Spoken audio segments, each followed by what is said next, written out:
Boo.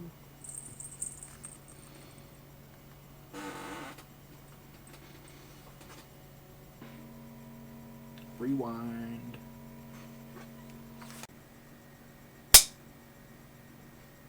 Hey everybody, Mike Nobody here. Sorry I've been gone so long. My computer died, and so I was without a computer for a couple months. I gave it to my aunt to work on. She does IT work for the local school district, so she was trying to see what she could do with it. It was totally dead. It was unsalvageable.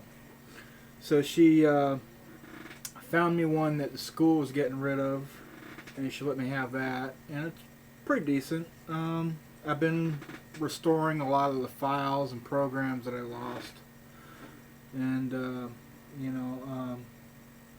that's still a work in progress. Catching up on all that stuff.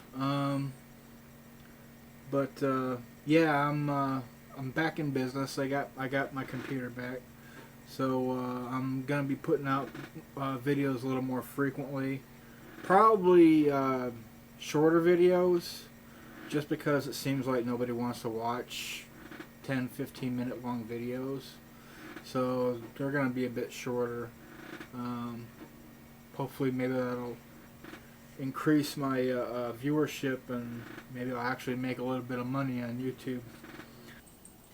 I'm not gonna be able to rely on income from YouTube. Well, I never got any income from YouTube anyway. But in light of the YouTube adpocalypse that has happened lately, it shows just how untenable it is to rely on YouTube for an income, because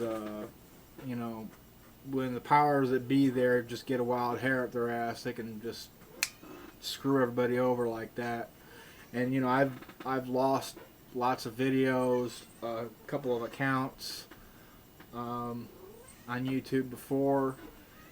A little hesitant to put videos on there, just because I've had so much of my stuff deleted on there before.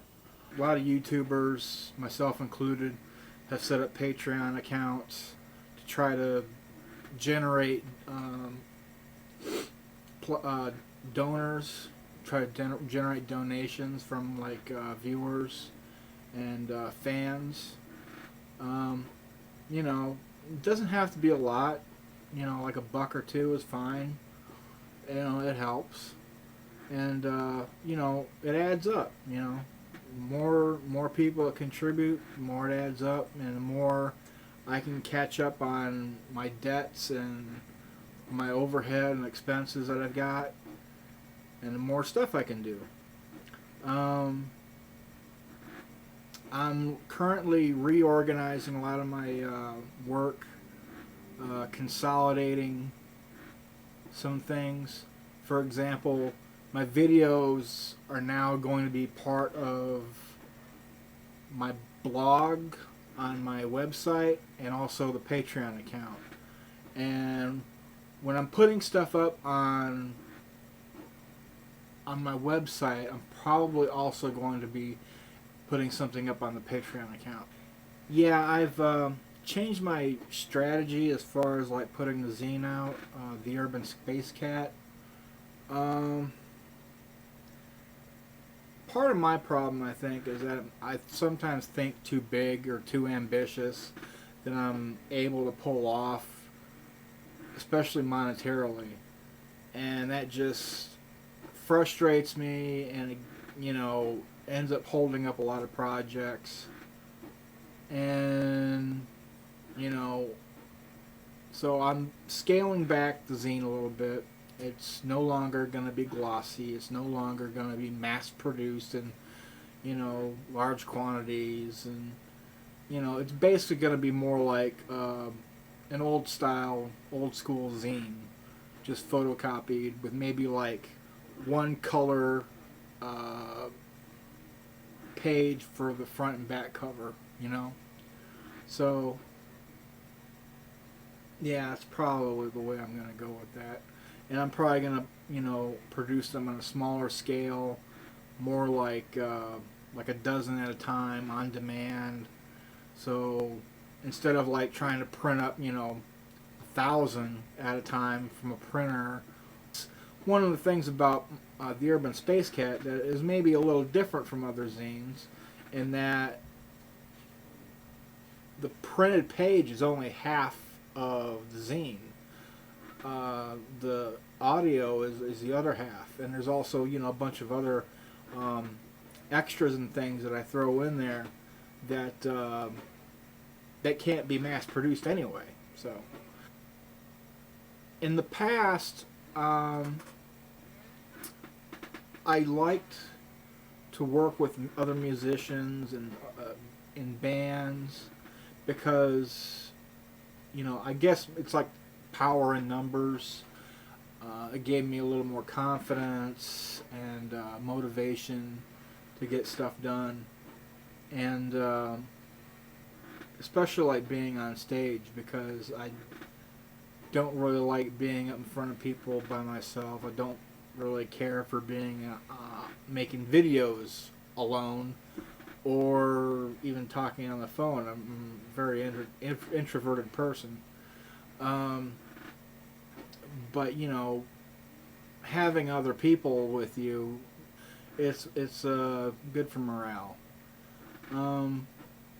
So it's only in the last few years that I've been working solo again, and so I'm kind of like readjusting to working in that mode, because when you're working in a group with other people, at least me, I'm always trying to direct what I'm doing through what other members of the group, what they want.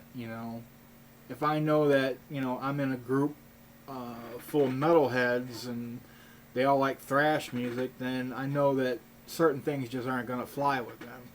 So I gotta filter what I do through whatever interests them. And so I'm able, I have a pretty wide range of tastes, so I can do a lot of things that wouldn't even occur to them. So I'm able to put a different spin on stuff that otherwise would be kind of tired and cliche for a lot of these groups that I've been in. I'm able to, I guess, I'm like the weirdness factor, the wild card that someone can just add into the mix and, spice it up a little bit. So it's only been in the last few years since I've been working alone again. So I'm having to readjust how I do my work and how I come up with stuff. I have to be more self-motivated, and I have to build up my own confidence by myself. One of the advantages of working alone, as opposed to working in a group or with other collaborators, is that you don't have to second guess what it is someone else in the group is going to want. I've always tried to filter my ideas through whatever everybody else was interested in, and I could give whatever they were doing a weird twist or something that other people in the group wouldn't have thought of. But I still had to take their tastes into consideration. So instead of making something for somebody else and having them second, trying to, or instead of making something for someone else and second guessing what they might like or might not like, I'm making more material just for me, or things that I would like. When it comes to who owns what contributions to a song, it gets complicated. So I don't know where the phrase originates from, "you do you, boo." But I'm kind of like getting into that state of mind where you have to take care of yourself. You have to take care of your own business first, you know.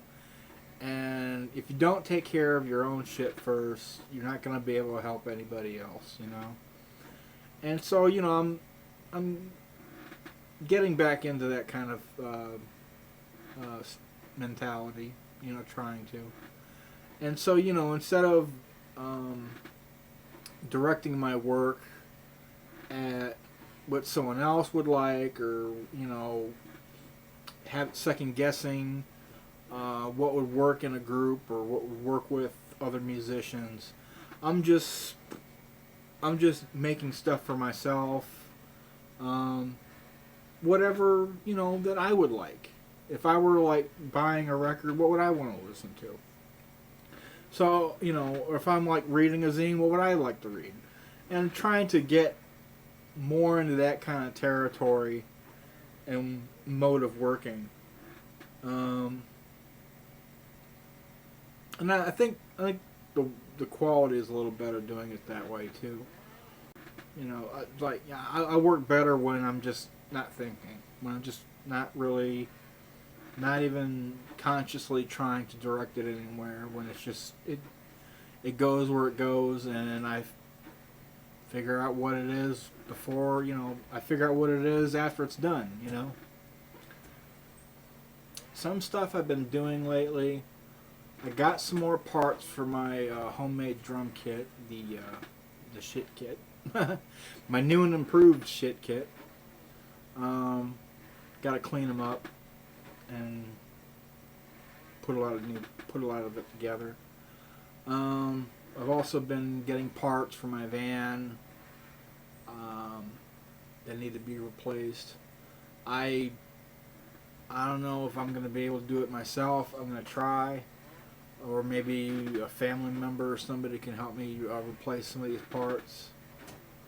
But you know, it's at least cheaper to just buy the parts and put them on yourself than to go to a mechanic and spend hundreds of dollars just for, you know, labor. I'm gonna take off and get some more work done and make some more of these videos and put out more drawings.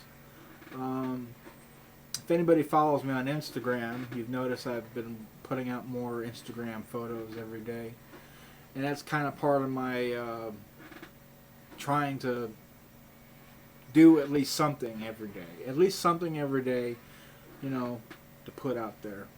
And you know, it may not be great, it might be terrible, I don't know, but you know, at least get something out there. So I will see you later. Bye.